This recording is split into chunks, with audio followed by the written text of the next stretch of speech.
Olá, meus irmãos, Norberto Peixoto, mais uma vez falando do grupo de Umbanda Triângulo da Fraternidade, aí para a nossa fanpage Pérolas de Ramatiz, para o canal no YouTube. Falar com vocês hoje sobre livre-arbítrio. Até que ponto vai nosso livre-arbítrio? Efetivamente, no nosso dia a dia, a gente exercita o livre-arbítrio. O que é o livre-arbítrio? Poderíamos definir livre-arbítrio como a liberdade de escolha que nós temos nas nossas ações, né? Diariamente. E a liberdade de escolha, ela começa com a escolha dos nossos pensamentos. Será que nós escolhemos os nossos pensamentos diariamente ou simplesmente os pensamentos nascem em nossa casa mental e nós somos dominados por eles? Esse é o primeiro questionamento, né? O livre-arbítrio, ele tem o livre-arbítrio individual e o livre-arbítrio coletivo. Toda vez que o livre-arbítrio individual ele confronta o coletivo e ele causa uma desarmonia, o coletivo prevalece sobre o individual e a partir daí os orixás, as potestades divinas agem, Exu age para retificar esta escolha, essa ação individual que está desequilibrando o coletivo. Mas até que ponto vai nosso livre-arbítrio? Realmente nós exercitamos o livre-arbítrio? Paramahansa Yogananda, que é um sábio oriental, um yogi, que tem uma obra bastante conhecida no Ocidente, ele diz que 70% a 80% das nossas escolhas nós não estamos exercitando o nosso livre-arbítrio. Mas como assim? Se eu estou escolhendo o que fazer, o que comer, onde ir, como assim o que eu vou vestir, né? Como assim eu não estou exercitando meu livre-arbítrio? Ocorre que nós somos velhos espíritos, né? Almas imortais, que a gente vem num processo de reencarnação sucessiva e nós trazemos condicionamentos no nosso inconsciente profundo e no subconsciente, que influencia o nosso agir presente. Então nós tomamos decisões baseadas nesses condicionamentos, nesses desejos, nesses impulsos, nesses padrões que estão registrados no nosso subconsciente.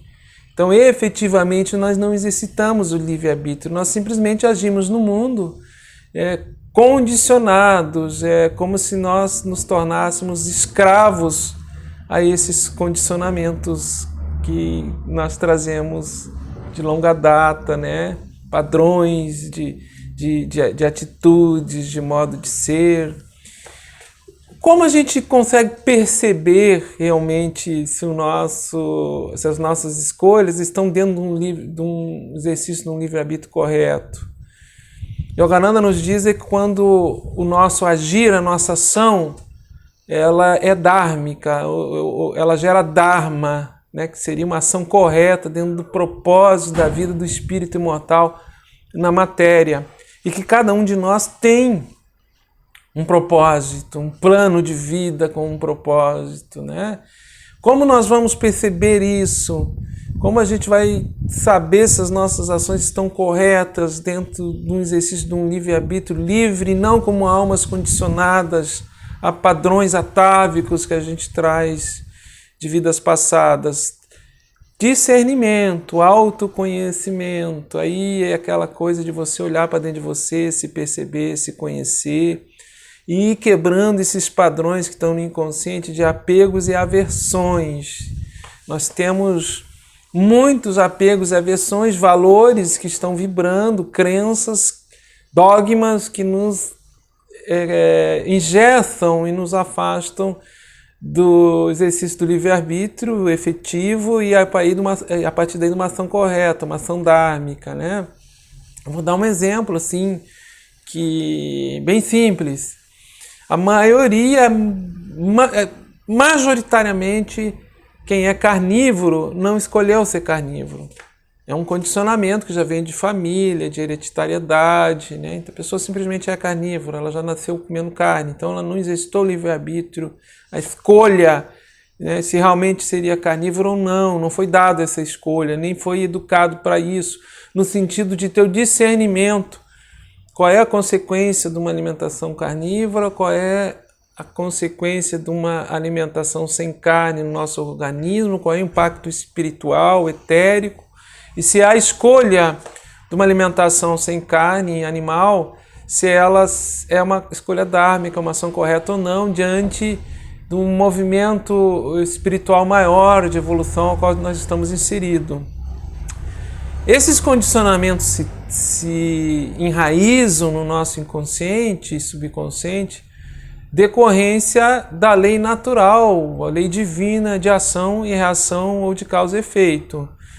Então, todo o efeito, inclusive a construção dos nossos pensamentos, os pensamentos que nos vêm à mente e que eles estão vinculados aos sentidos e a padrões de comportamento, e a gostos e aversões e apegos, eles estão registrados em função de uma causa pretérita e nós estamos colhendo o efeito.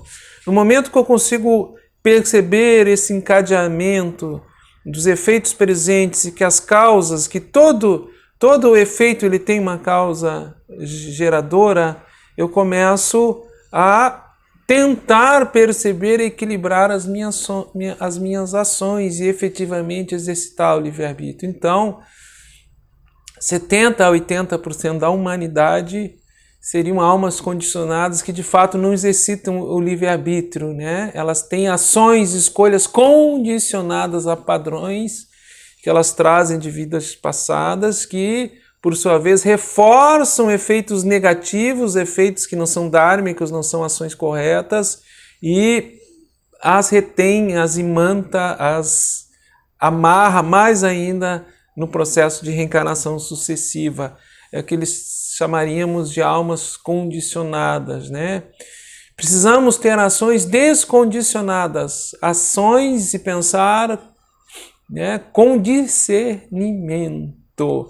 E para concluir esse pequeno vídeo, eu vou dar um outro exemplo de uma ação condicionada, que, ao meu ver, não é o exercício do livre-arbítrio.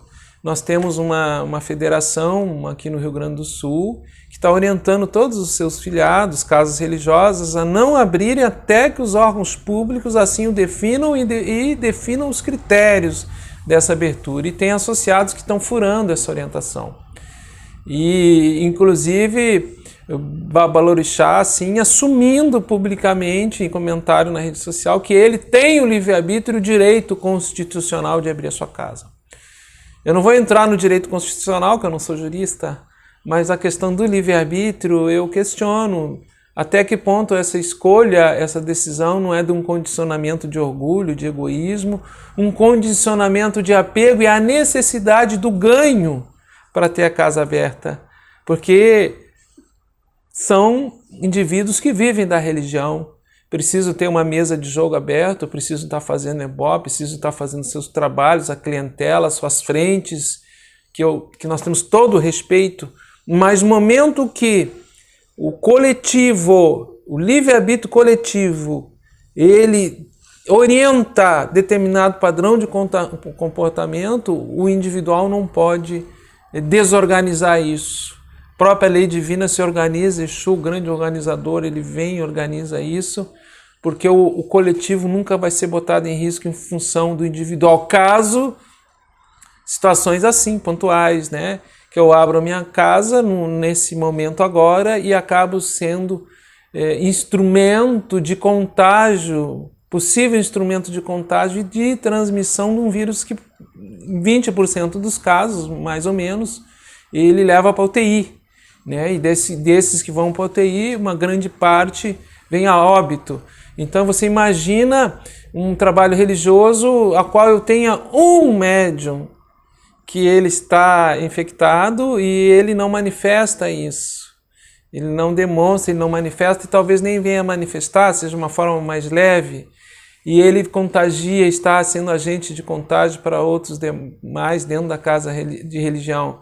Isso é muito preocupante e nós não podemos levar isso com leviandade. Então, o exercício do livre-arbítrio, ele parte de um discernimento de nós nos colocarmos em ações descondicionadas de atavismos, né, de desejos, de impulsos que estão no nosso subconsciente, que nos prende mais ainda por egoísmo, por orgulho, por ego, né, dentro da lei de causa e efeito.